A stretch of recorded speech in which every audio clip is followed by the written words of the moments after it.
안녕하세요. 지난주 영상 잘 보셨나요? 오늘도 밸런스 게임입니다. 여러분들 잘 맞춰보시기 바랍니다. 오늘도 윤 PD가 질문을 주면은 제가 거기에 맞게 골라서 이유를 설명드리고 하겠습니다. 윤 PD 준비됐나요? 저번 시간 부동산 밸런스에 이어서 네. 오늘은 재건축이라는 주제를 가지고 왔어요. 재건축 쉽지 않은 주제인데 질문해 주세요. 네.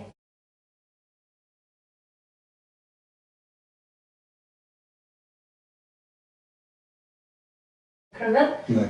1번 질문 시작하도록 하겠습니다. 네. 용적률 대 대지 면적.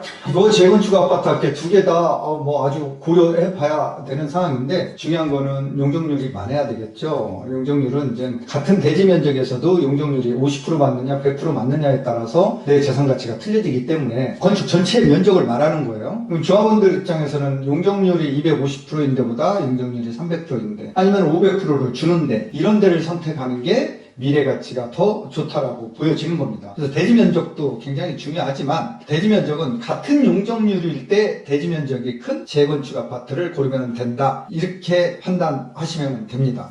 용적률이 더 중요하군요. 네, 그렇습니다. 그러면 두 번째 질문. 이거 좀 어려워요. 어려운가요? 저는 안 들어봐서 모르겠는데요. 뭡니까? 도합원 수가 적은 거 vs 네. 대지 규모가 큰 곳.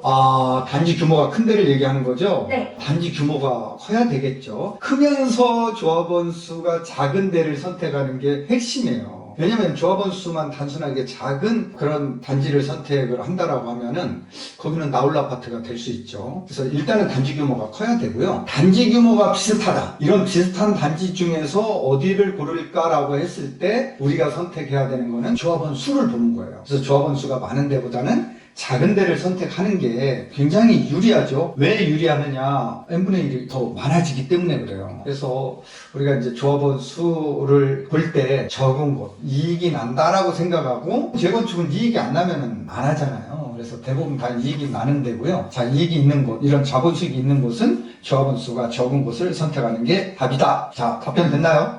네. 그러면 세 번째 질문 넘어가겠습니다. 이게 점점 어려워져요, 질문이. 윤스타가 공부를 많이 하나 봐요. 그럼요. 네. 자, 세 번째 질문. 조합 설립 이후에 투자를 하느냐 vs 네. 관리 처분 인가 이후에 투자를 하느냐. 와, 이거 어려운데 이게 다 장단점이 있는데 관리처분 인가 후. 오, 조합 설립 이후에 하는 게 더 싸지 않나요? 훨씬 싸죠. 예, 그런데 관리처분 인가 이후에 투자한다라고 하면은 금액이 비싸죠. 내가 1억에 투자할게 관리처분 인가 이후에는 뭐 1억 5천, 2억 이렇게 갈 수도 있습니다. 그런데 재건축은 중요한 게 투자 기간이에요. 그러니까 재건축을 얼마나 빨리 속도감 있게 진행되느냐라는 거예요. 조합 설립 이후에도요. 사업 승인 받아야 되죠. 시공사 선정해야 되죠. 그 다음에 관리처분 인가를 받는 거예요.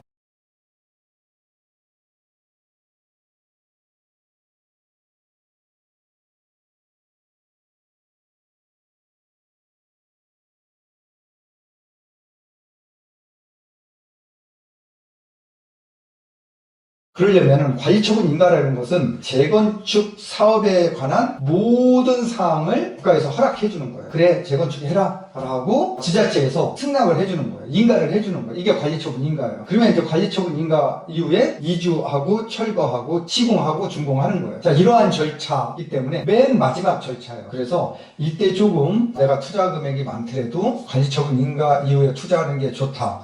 왜냐하면은 조합 설립 인가 이후에는 조합 설립은 됐는데 세월아 내월아 사업이 제자리에서 10년, 20년 머뭇거릴 수가 있어요. 그러면 투자 기간이 길어지잖아요. 투자 기간이 길어지면은 자본 수익률은 줄어들 수밖에 없는 거거든요. 투자 기간은 비례할 수밖에 없는 거니까요. 그래서 조금 더 내가 비싼 가격에 내 집 마련하게 될 수도 있고 또 투자할 수 있게 되지만 재건축은 관리처분 인가 이유가 가장 안전합니다.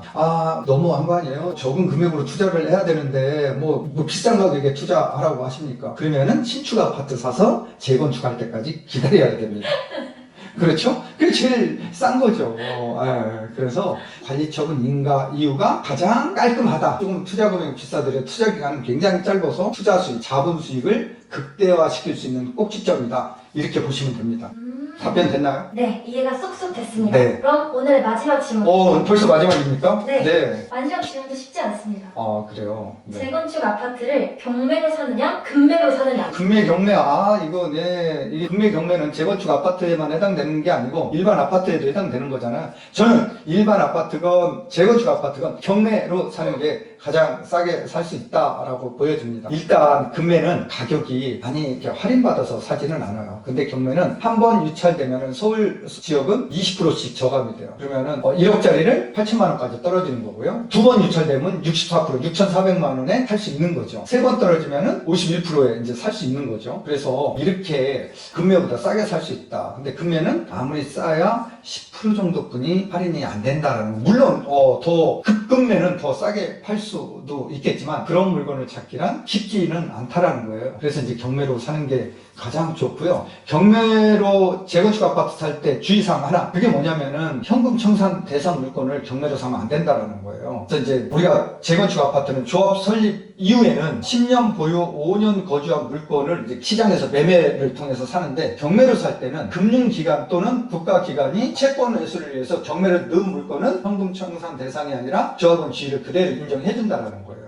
그래서 조합 설립 이후에 재건축 아파트 물건이 경매로 나왔다라고 하면은 경매를 넣은 주체가 누구냐를 잘 따져봐야 된다. 국가기관, 세무서를 얘기하는 겁니다. 국가기관 또는 금융기관, 은행법, 보험법 이런 법에 의해서 설립된 은행에서 경매를 넣은 이런 물건인 경우에는 현금 청산 대상이 아니라 조합원 지위를 인정해 준다. 이렇게 보시면 돼요. 우리 PD가 법조항 문구를 넣어줄 것 같습니다. 네. 자, 오늘 여러분들 영상 보시고 좋았으면 구독, 좋아요 꼭 눌러주세요. 네, 오늘 여기까지 하겠습니다. 감사합니다. 다음 주에 또 뵙겠습니다.